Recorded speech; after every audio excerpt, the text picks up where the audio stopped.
La Syrie impute à la Turquie la responsabilité des retombées de son agression flagrante contre le territoire syrien.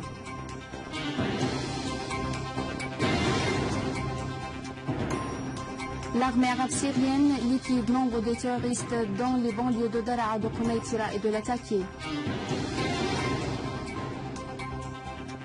L'armée irakienne purifie la région de Qasr au gouvernorat de Anbar des terroristes de Daesh.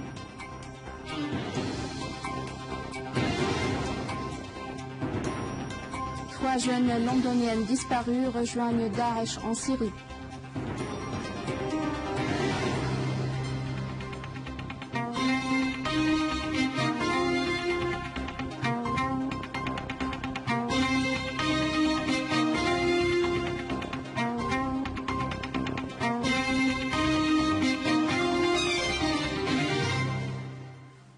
Mesdames et messieurs, bonsoir et merci de nous rejoindre. La Syrie a confirmé que la Turquie, qui avait fourni toutes les formes de soutien aux gangs terroristes de Daesh et d'autres organisations terroristes liées à Al-Qaïda, a lancé à l'aube de ce matin une agression flagrante contre le territoire syrien. Une source officielle au ministère des Affaires étrangères et des expatriés a souligné que le ministère turc des Affaires étrangères avait informé le consulat syrien à Istanbul à la veille de cette agression de son intention de transférer le mausolée de Suleyman Shah à un autre endroit. Mais il n'a pas attendu l'approbation officielle du côté syrien. Selon la convention signée en 1921 entre la Turquie et l'autorité de l'occupation française à l'époque.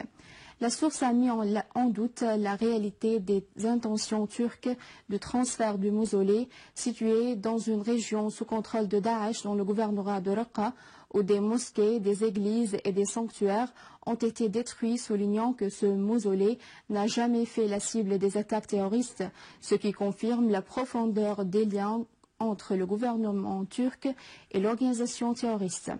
La source a ajouté que la Turquie a violé les dispositions de la Convention, ce qui rejette sur les autorités turques la responsabilité des retombées de cette agression.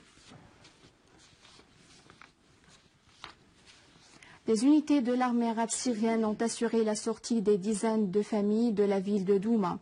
Ces familles ont eu recours à un point militaire de l'armée pour échapper à l'oppression des organisations takfiristes qui agressent les habitants et volent leurs biens. L'armée a assuré ainsi la sortie de 30 familles, comprenant 80 personnes, en majorité des femmes et des enfants, de la ville de Douma via le camp de Wafidine. Les familles ont été transportées à un centre d'accueil provisoire à Qudsiya dans la banlieue de Damas. Des unités de l'armée et des forces armées ont poursuivi leurs opérations spécifiques pourchassant les mercenaires des groupes terroristes dans différentes régions d'Alep et sa banlieue. Des unités de l'armée ont liquidé des dizaines de terroristes et détruit leurs repères dans le camp de Handarat et ses environs, dans les fermes de Mellah, à Hayyan, Rayatan, Anadan et Hritan. Dans la banlieue nord de Daraa, des unités de l'armée ont éliminé grand nombre de terroristes et détruit leurs repères et véhicules dans plusieurs régions, notamment à l'alentour de la citadelle de Haib. Dans la banlieue de Quneitra, une unité de l'armée a éliminé les éléments d'un groupe terroriste à Naba Sakhar.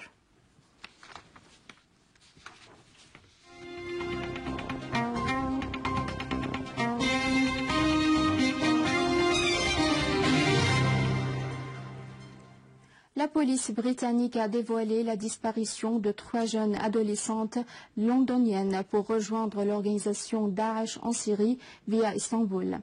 La police a indiqué que Shamima Begum, 15 ans, Khadija Sultana, 17 ans, et Amira Abbas, 15 ans, ont quitté leur domicile mardi et se sont dirigés vers Istanbul à bord d'un avion de la compagnie Turkish Airlines. Selon des estimations des experts de la lutte contre le terrorisme, une cinquantaine de femmes ont quitté la Grande-Bretagne pour rejoindre le groupe terroriste de l'État islamique en Syrie. Les forces irakiennes ont pris le contrôle de la région ouest de Anbar en chassant les terroristes de Daesh. Les opérations militaires menées à Anbar, Salahdin et Ninive ont causé la liquidation d'un grand nombre de terroristes et la destruction de 170 entrepôts de missiles de grade. Le commandement des opérations de Bagdad a annoncé avoir arrêté le chef du soi-disant groupe de Rachidine au nord-ouest de la capitale. Pendant ce temps, l'organisation terroriste Daesh a exécuté par feu 50 Irakiens dans le nord-ouest de Ramadi. Le vice-président irakien Nouri Maliki a accusé l'administration d'Obama d'étendre l'influence de l'organisation terroriste Daesh en Irak et en Syrie, affirmant que cette organisation terroriste est la première bénéficiaire des déclarations irresponsables d'Obama. Maliki a souligné dans un communiqué que Washington a fait une grande erreur en essayant d'exploiter Daesh et le Front Nusra depuis le début de la crise syrienne, ce qui a contribué à l'extension de l'organisation takfiriste. La Cour des questions urgentes en Alexandrie a envisagé aujourd'hui de considérer le Qatar comme un État soutenant le terrorisme au cours d'une plainte déposée par Tariq Mahmoud, le secrétaire général de la coalition Vive l'Égypte. La coalition Vive l'Égypte a effectivement accusé le Qatar pour avoir intervenu dans les affaires intérieures égyptiennes par son support logistique et financier présenté aux frères musulmans dans le but de contrôler l'État. De même, cette coalition a accusé le Qatar de complicité avec le président déchu Mohamed Morsi à travers une fuite de documents touchant à la sécurité nationale du pays. Et à la fin de ce journal, voici un rappel des principaux titres. La Syrie impute à la Turquie la responsabilité des retombées de son agression flagrante contre les territoires syriens.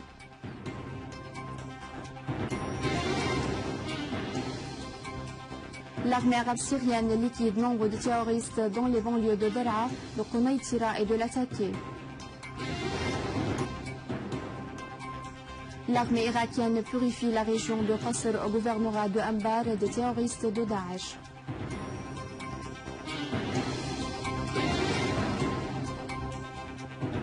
Trois jeunes londoniennes disparues rejoignent Daesh en Syrie.